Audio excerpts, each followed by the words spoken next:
Bienvenidos a una emisión más de Educación y Conciencia. Soy Conchita García, comenzamos.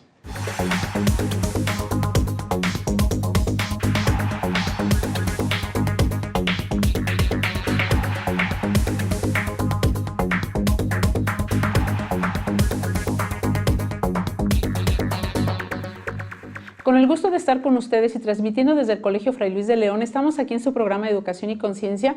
Y bueno, pues hoy estoy muy contenta porque estamos de manteles largos. La verdad es de que estoy muy honrada en que nos haya visitado pues la maestra Lucía Ramírez Patlán. Ella es licenciada en Psicología y tiene una maestría en Neuropsicología de la Universidad Autónoma de México, la UNAM, Nacional Autónoma de México. Entonces, bienvenida, Lucía, muchas gracias. Muchas gracias, Conchita.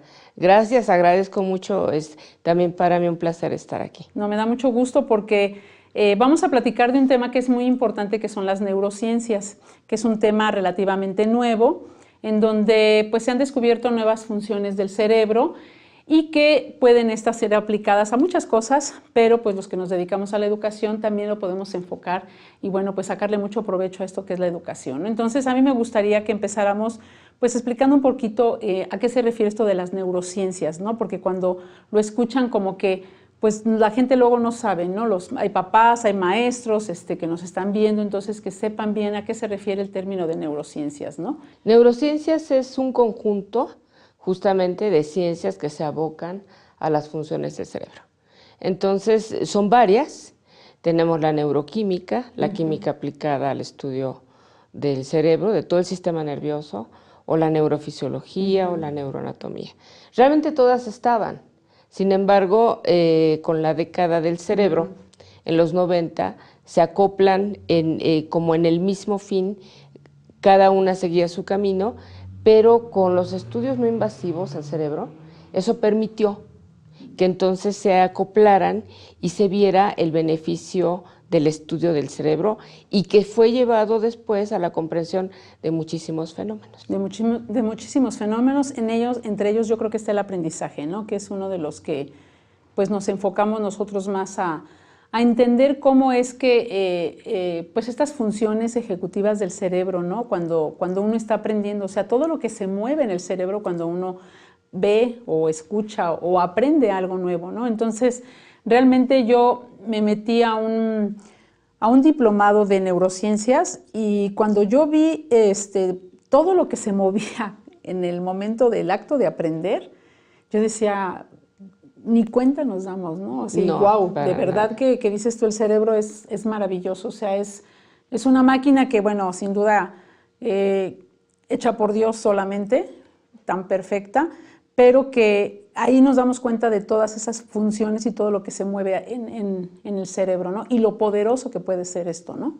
Así es, realmente uno lo ve ya en la aplicación en el cerebro de los niños, o la patología nos ayuda a entender cómo es que al descomponerse el cerebro, pues ya no se puede aprender, por ejemplo.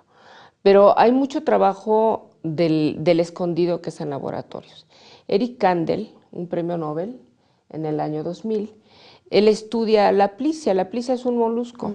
Entonces es un excelente modelo de laboratorio porque es un animal grande y realmente su sistema nervioso no es tan complejo, pero los animales aprenden y el aprendizaje va junto con memoria. Entonces, se replica en los laboratorios, se ve cómo aprende diferentes animales y entonces también vamos comprendiendo cómo lo hacemos. Se estudia en los modelos animales, las ratas, los gatos, y eso nos va haciendo comprender cómo lo vamos haciendo nosotros. ¿Cómo funciona nuestro cerebro? Nosotros, a raíz de la Segunda Guerra Mundial, nos permite conocer cómo las heridas de guerra descompone el cerebro. Claro.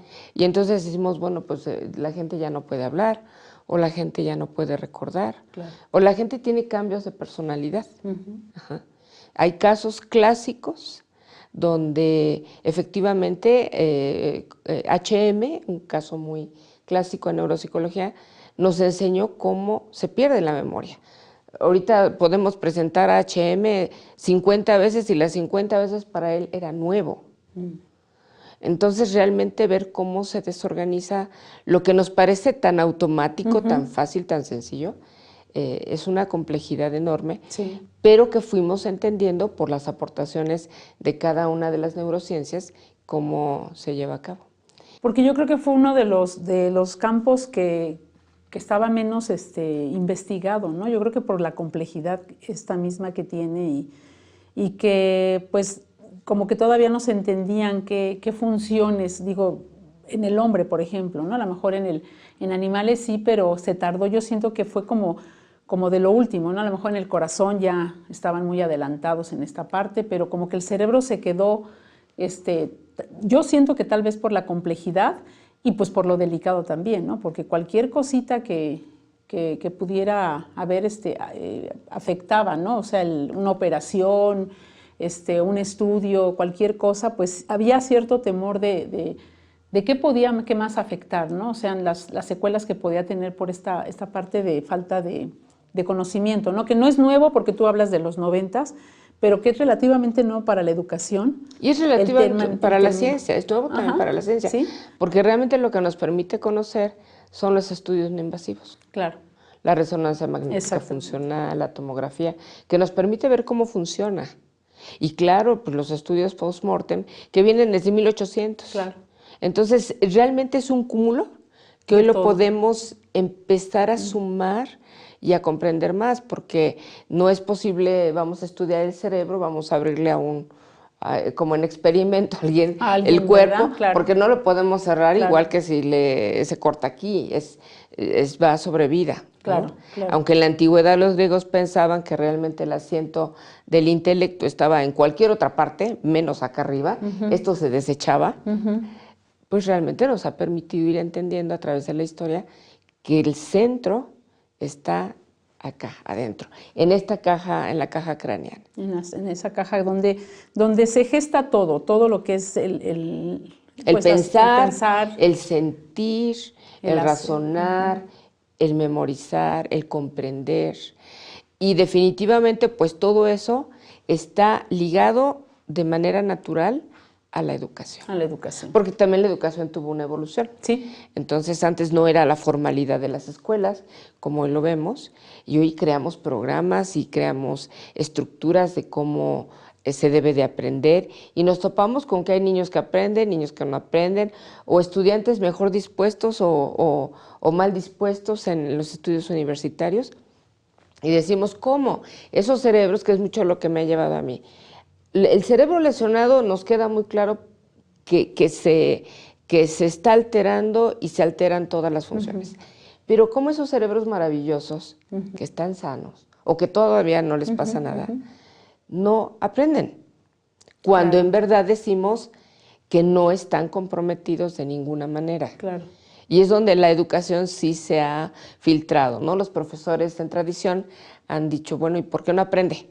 Y le busca una manera y le busca otro. Entonces se generan todas las técnicas de enseñanza-aprendizaje. Empiezas a buscar como esas estrategias. Entonces ahí, por ejemplo, para un profesor hay varias cosas importantes en lo que es el cerebro, ¿no? Por ejemplo, la atención. Nosotros a veces, yo di clases mucho tiempo y pues los maestros pretendíamos que los alumnos nos pusieran 50 minutos de atención, cuando por sí mismo el cerebro, a lo mejor si de algo que te interesa, pues no vas a tener 50 minutos de atención, vas a tener mucho menos, ¿no? Aunque le interese. Ahora, si es algo que no le interesa, pues no vas a generar en él atención. A lo mejor al principio te pone atención y luego dice, no, como que eso ya, y lo perdiste, ¿no? Entonces, yo creo que si supiéramos los profesores que por ejemplo, la atención es pues son minutos, ¿no? En donde los puedes, ahí lo tomas al alumno y es el momento de aprovechar para que pues realmente atienda lo que tú le estás diciendo, o y no dejar que toda la clase, pon atención, ¿no? A ver, atentos acá y atentos, y yo me acuerdo, yo lo llegué a hacer hace ya varios años que yo di clase, pretender esa parte, y si hubiera sabido yo que pues la atención es corta, pues a lo mejor es aprovechar esos momentos de atención y luego ya ir haciendo estrategias de volver a captar la atención, porque tenemos esa habilidad, podemos tener esa habilidad de volver a captar la atención, ¿no? Entonces, pues como que otra cosa hubiera sido también, ¿no? A lo mejor hubiéramos logrado mejores aprendizajes en los chicos, que no teníamos tantas herramientas, ¿no? Porque a lo mejor sí estaban callados sentados, pero a lo mejor estaban pensando en otra cosa y nosotros pensando que estaban atentos a lo que nosotros decíamos. Y decíamos, sí. Bueno, ¿y por qué no aprenden? Pues porque el niño a lo mejor está callado, pero no quiere decir que esté aquí conmigo, ¿no? Las funciones se desarrollan a la par que se desarrolla el cerebro. No le podemos pedir a un niño de preescolar una atención como la de un universitario. Claro. Pero sí le podemos pedir al universitario mayores tiempos de atención. Y sin embargo la puede perder. ¿Sí? Todas las funciones están influidas por la personalidad y la personalidad está anclada en la actitud. Si quiero saber eso, si me interesa saber eso, si realmente lo que está diciendo el profesor a mí me abre un campo o no me lo abre, eso no está está en el cerebro porque ahí está su razón de existir, pero no está en cuanto a la función. Eso le va a pegar a la atención y si la puerta de entrada de la información no está abierta, claro. Pues no entra nada. Sí, claro. No entra nada. Entonces el profesor puede entender que la atención o las funciones se desarrollan y van aumentando sus lapsos de prolongación.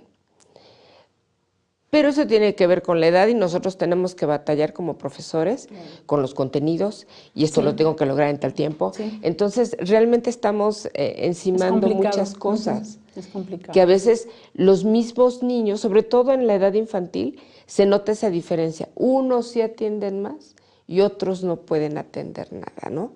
Entonces, tenemos esos diferenciales en los grupos y es lo que al profesor le causa caos. Ajá. Él por eso quisiera idealmente tenerlos a todos listos. Digo, silencio y todos silencio. Y eso no es posible. Claro, claro. Inclusive el universitario dice silencio y el otro ya está escribiendo, está volteando. Pero a lo mejor, aunque tenga una conducta diferente, sí puede estar atento a escucharnos. O sea, saber verdaderamente si un alumno desde párvulos hasta universitarios, nos prestan o no atención, es muy complicado. Es muy complicado. Decía una psicóloga que tenemos nosotros aquí en el colegio, da en sexto de preparatoria, y nos decía que ella explicaba, ¿no? Y todo, y que había una alumna que dibujaba y dibujaba y dibujaba. Y decía, esta no me está poniendo atención. Y a la hora que le preguntaba, le repetía todo, ¿no? Entonces decía, el hecho de estar dibujando era como la manera de concentrarse en lo que yo estaba diciendo, ¿no? Entonces, ahorita que regresemos del corte, que ya se nos fue muy rápido, vamos a platicar la importancia de estas funciones y cómo le podemos sacar provecho a los profesores que estamos en aula y cómo podemos hacer para que pues, el alumno facilitar ahora sí que las estrategias de aprendizaje para el alumno, ¿no? Entonces, claro. Regresamos aquí ahorita en un momento más, aquí a su programa de Educación y Conciencia.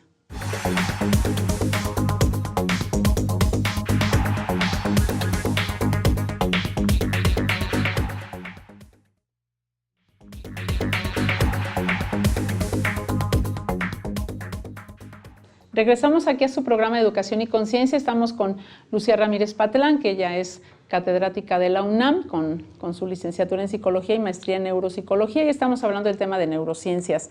Y bueno, comentábamos precisamente esto de la atención que hasta en los adultos se da, decíamos, ¿no? Aquí ahorita fuera del aire, en donde pues a veces estamos en un congreso, en una plática, en una charla, y pues muchos estamos distraídos con el celular, ¿no?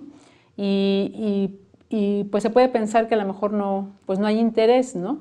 Pero me decías tú que la atención... Sí, realmente cuando el profesor habla de atención, habla de un gran fenómeno que en los estudios decimos, hay, por ejemplo, la atención selectiva. Y la atención selectiva hace que decidamos entre dos opciones a cuál le ponemos más atención. Puede ver con 1000 cosas, pero principalmente es la importancia de la tarea. Si en este momento sonara, espero que no, ¿verdad? Para todos, la alarma sísmica, pues obviamente nuestra atención selectiva dice, vámonos por fuera, porque estamos en sobrevivencia. Y la atención al tema hasta se nos va a olvidar, porque decimos, ahorita eso no es importante. En el aula, el alumno puede estar haciendo alguna otra cosa que nos parece que va a calentar el asiento. Pero ahí viene este gran reto que son los rendimientos, sobre todo a nivel académico. Decimos, bueno, pues no está atendiendo, pero saca 10. O no está atendiendo y cuando le digo, a ver, fulanito, ¿qué pasa? Me contesta. Entonces, sí, ese alumno es muy probable que sí logra el proceso de atención correcto en el momento correcto. O sea, no necesariamente tengo que estar viendo al profesor y estar así como callada para poder estar atendiendo lo que está diciendo, ¿no? Yo les digo a los estudiantes, aguas con que se vayan en un viaje astral, porque a lo mejor no los puedo seguir, o sigo el tema, y también porque yo tengo que contemplar a todos los estudiantes, quién me está siguiendo, quién tiene cara de duda, y al que se va al viaje astral, pues a lo mejor no los sigo. O los bajo, ¿no? Ven de allá de donde andas. Sí. ¿Sí? Sí, sí, sí. Y el profesor ahí se convierte, yo creo que el profesor tiene que hacer un cambio radical. Nosotros estamos muy imbuidos de que se avance en el programa, de entrega de calificaciones, y que en un momento dado eso nos hace profesores tensos. Sí. No somos profesores libres, no somos como Sócrates, que estaba caminando ahí por la Grecia antigua y decía, vente, vamos a platicar, ¿no? A ver, cuéntame tus dudas. Porque Sócrates enseñaba por la mayéutica, que la plática. Y dime tú, es como esto. Sí. Es como caminar con Sócrates, ¿no? Y entonces sí se aprendía, pero no había prisa. Claro. No había estrés, no había que pasar una materia, no había ese tipo de programa cosas. Y una competencia muy, muy oculta donde pasan los que cumplen los requisitos. Si nosotros pudiéramos darle esa oportunidad de aprender a cualquier tipo de persona, iba a aprender, definitivamente, porque aquí está esto diseñado para lograrlo. Porque además que aprende, porque a lo mejor tiene que aprender de acuerdo al bagaje que trae. Claro. No exactamente como yo lo dé, eso que yo dé, lo dice el constructivismo, lo inserta, lo acomoda, pero lo acomoda en una estructura que él trae, no en la que yo supongo que él tiene, ¿no? Sí. Entonces nos hace falta como salir un poco del escenario y ver cómo opera ese dispositivo y ver qué aprende. Y lo que aprende no es exactamente lo que queremos. Él lo ligó a otro conocimiento o lo sacó en otra conclusión en otro momento, o no falta que se diga, ahora sí le entendí al maestro el año pasado.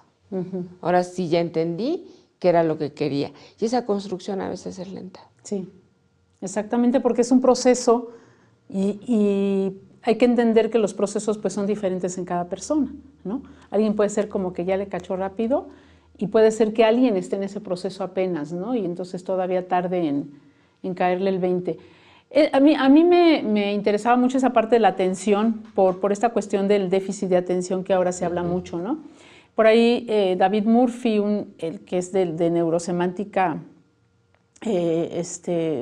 nos decía que no es que sea déficit de atención, sino un déficit de intención, me decía él, que posiblemente lo que nosotros estamos dando o lo que se esté gestando en el aula no haya intención del alumno de aprenderlo y por eso desvía su atención, como tú dices, pues hay prioridades para la persona, ¿no?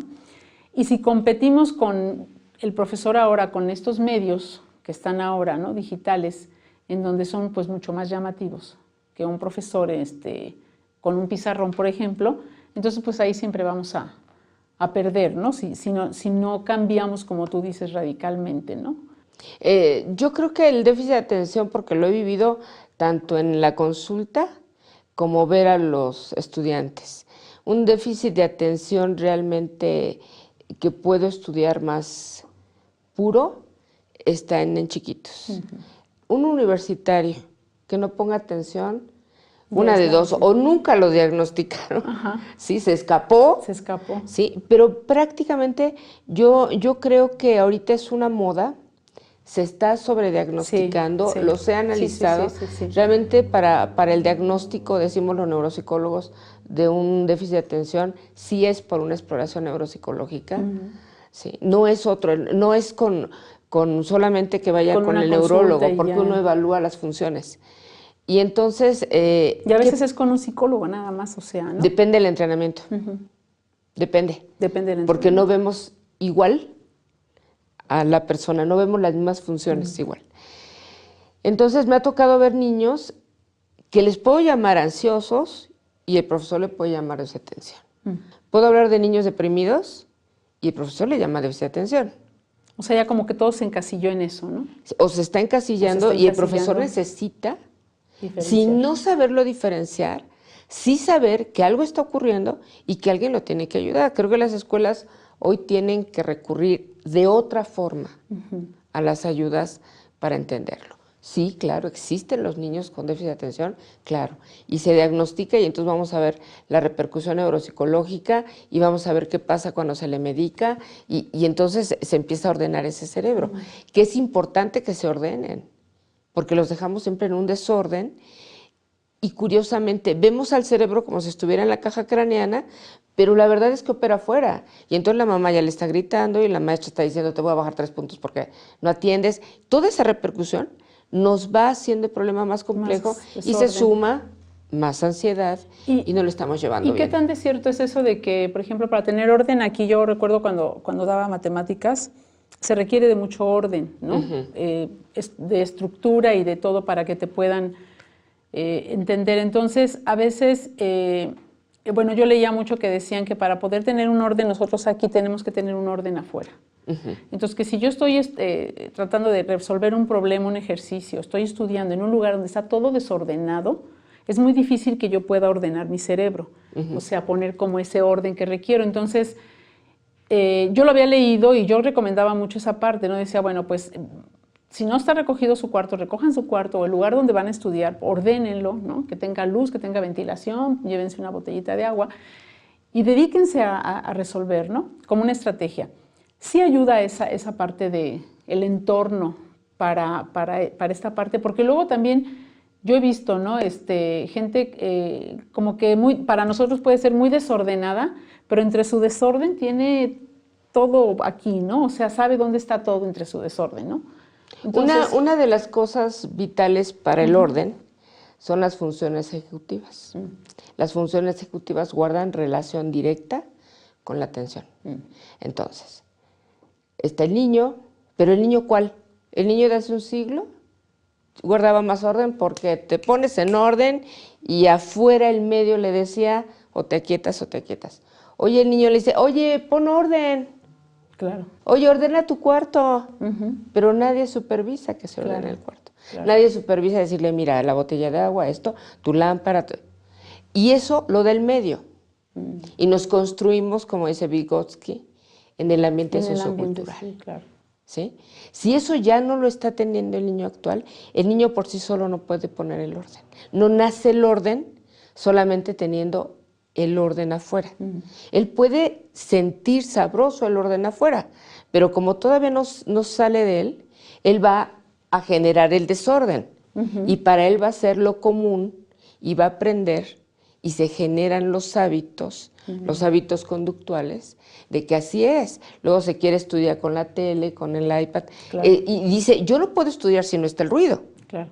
Y no es cierto, crees eso, pero tu cuerpo se estudia. Si en ese momento te conectamos a los aparatos de detección de respuestas psicofisiológicas, te vas a dar cuenta que está alterado, pero tú crees que eso te calma. Entonces ya están muy mal habituados porque el medio social ya no está cuidando que los niños aprendan el orden externo para que los meta en el orden interno. Y eso se tiene que dar, digo, en los colegios a veces nosotros vemos, ¿no? Por ejemplo, preescolar, primaria, secundaria, luego ya es cuando es más complicado que dicen, los papás no sé qué les pasó, pero en casa nos tienen que ayudar mucho con eso. Muchísimo. Con el orden, ¿no? Porque si no, entonces, pues nada más en la escuela y en la casa no, como que ahí el niño, yo creo que debe decir el niño, bueno, pues, ¿qué es lo bueno, no? O sea, acá me ponen orden, acá está mi cuarto todo desordenado, mi casa toda desordenada. Entonces, creo que esa parte sí es vital que los papás que están escuchando, pues nos apoyen con esa parte del orden, ¿no? Yo creo que sí, yo los invitaría a que reflexionen mucho sobre lo que tienen que hacer con sus niños, porque mucho allí están educando al cerebro y no necesitamos que esté mal el cerebro para que volten a verlo hasta que el hijo esté enfermo, que algo sucede, sino más bien enseña a ese cerebro a ser excelente.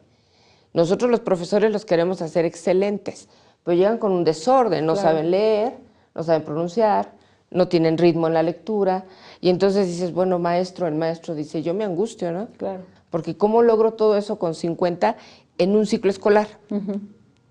Entonces el profesor está llevando una carga que va más allá de su capacidad real, no de su entrenamiento, su capacidad real en tiempo, porque en la casa no se está haciendo. Claro. Realmente creo que a la escuela ahora se le está heredando una Muchas cantidad de cosas. trabajo que no puede absorber y que se necesita hacer en casa. Y esas generaciones se van a ver afectadas si no pasara nada más grave como lo que está ocurriendo hoy de drogas y todo eso. Simplemente son chicos desordenados, chicos sin eje, chicos sin equilibrio, sin estabilidad, y eso está ahí en el cerebro. Entonces aquí tendríamos que como ir concluyendo en esta parte de importante las neurociencias ahora para ayudarnos de ellas para la educación, ¿no? Como tomarlas los papás y los maestros como una herramienta para poder ayudar al niño, porque también el niño, pues imagínate que no pueda aprender por el desorden que hay, pero él no comprende que es por las causas, y simplemente no aprendo como otros aprenden, ¿no? Entonces eso también va mermando en su autoestima y en sus emociones también, ¿no? Entonces ir haciendo todas esas funciones que decías tú ejecutivas para ir poniendo un poco de orden en el cerebro y ir habituando ese orden y que pueda estar fuera para que después pueda tener un orden interno, ¿no? Yo creo que el conocimiento científico hoy nos puede y nos está aportando mucho desarrollo y mucha comprensión, pero estamos haciendo acciones retrógradas en la conducta social y en la adaptación. Okay. Entonces yo creo que sí podemos tomar lo bueno de la ciencia que hoy nos da con las mejores cosas que había antes en los grupos sociales, porque un día andábamos ahí cazando mamuts, pues entonces sería fabuloso rescatar eso. Rescatar eso sería muy importante. Pues Lucía, yo te quiero agradecer pues que hayas venido a Querétaro.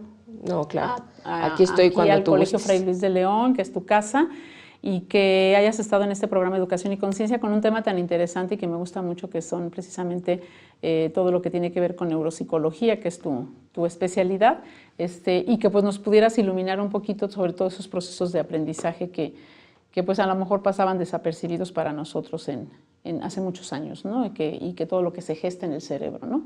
Entonces, muchas gracias, y pues nos esperamos que puedas volver pronto. Claro que sí. Bueno, claro. pues muchas gracias. Nos vemos en una emisión más de su programa Educación y Conciencia. Hasta la próxima.